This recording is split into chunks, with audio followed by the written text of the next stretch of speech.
And so when I talk about this notion of discovery, I like to talk about that through the eyes of Lewis and Clark, because Lewis and Clark actually discovered quite a few things. And this real voyage of discovery consists not in seeking new landscapes, but having new eyes on the old. Because like Einstein said, I never discovered anything new. I just looked at old things in new ways, putting fresh eyes on old problems and ideas. And so when Thomas Jefferson commissioned Lewis and Clark to go out and discover what was out there, looking for that new passage, they were seeking it out. They were commissioned, this core of discovery, to seek out the new lands, see new possibilities. What could we possibly do? What is out there for us if we'll do this?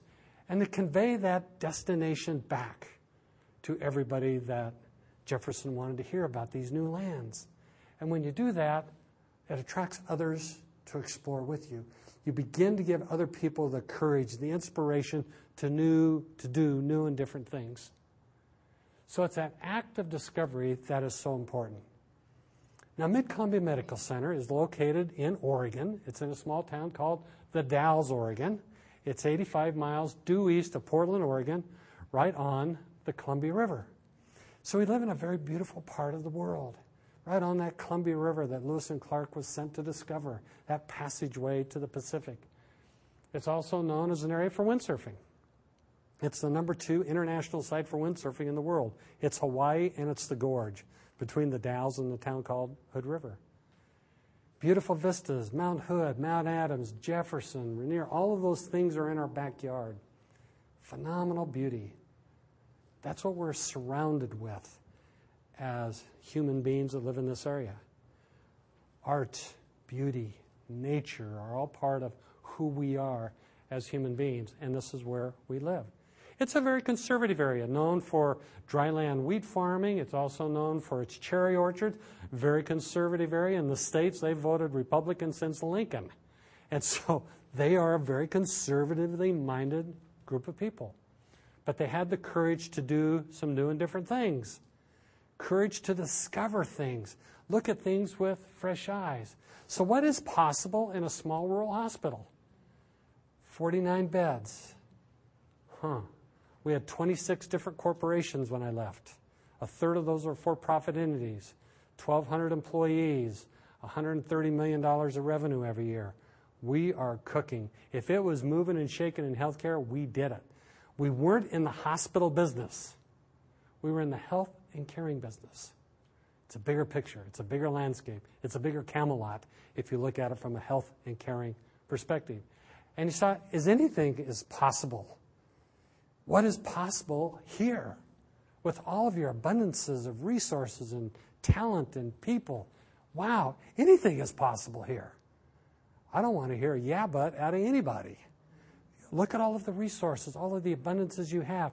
It comes down to this action based on passionately held beliefs. So it gets down to what is it that you believe in as an organization. I've heard diversity. It's a great word. It's a great word in a great town. And so how does that inform what it is that you do as an organization as you go forward? Now for us, we started to have discoveries. We said, oh my gosh, what about this? What if we did pet therapy? Could we do that? Oh, absolutely we could do that. So we started with my late dog, Bo. He went to work with me every day of his life. Finally, we put him to work as the director of pet therapy in the hospital. And he was a fabulous healer. But you could do things if you are willing to see things with new eyes.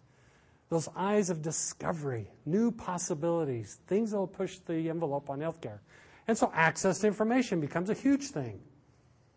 Wow, access to information about your illness and treatment alternatives? You can do this stuff. And when you start to do and you start to discover new things, people want to come and see what you're doing. And who came to see us but Bill Moyers with the PBS special on the Healing in the Mind series. And as Bonnie was sharing, we were featured in the third part of that entitled The Art of Healing.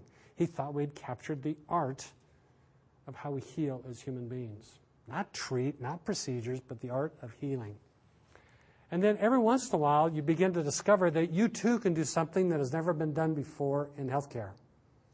And we created this new-to-the-world cancer center in a market that made, trust me, no economic sense at all. I have an MBA background. I don't have this master's in healthcare administration.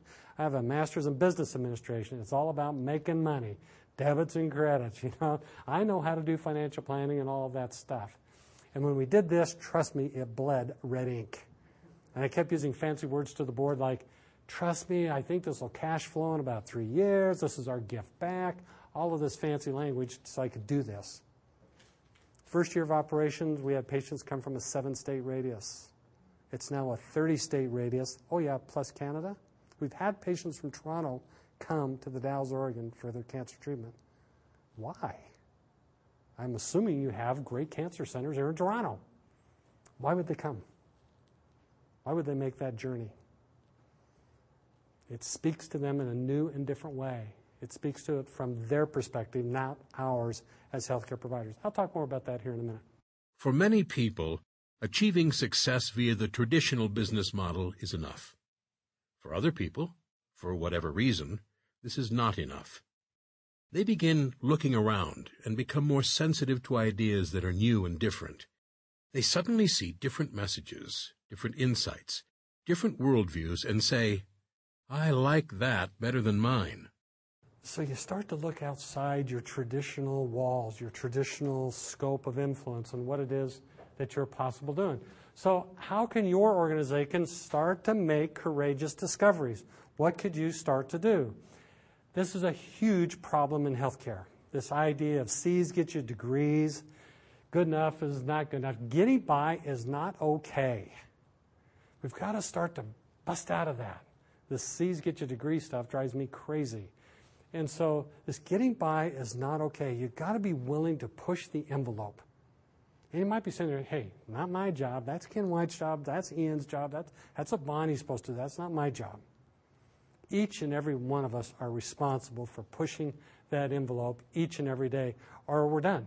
And we've got to start doing this, challenging conventional wisdom of the day. Oh my gosh, challenge everything all the time. If there's any industry that's behind the times, it's healthcare. And we're starting over as organizations. And remain steadfast in your principles. Well, if you have this principle of diversity, stay true to that. Make that your cornerstone. Drive that through everything that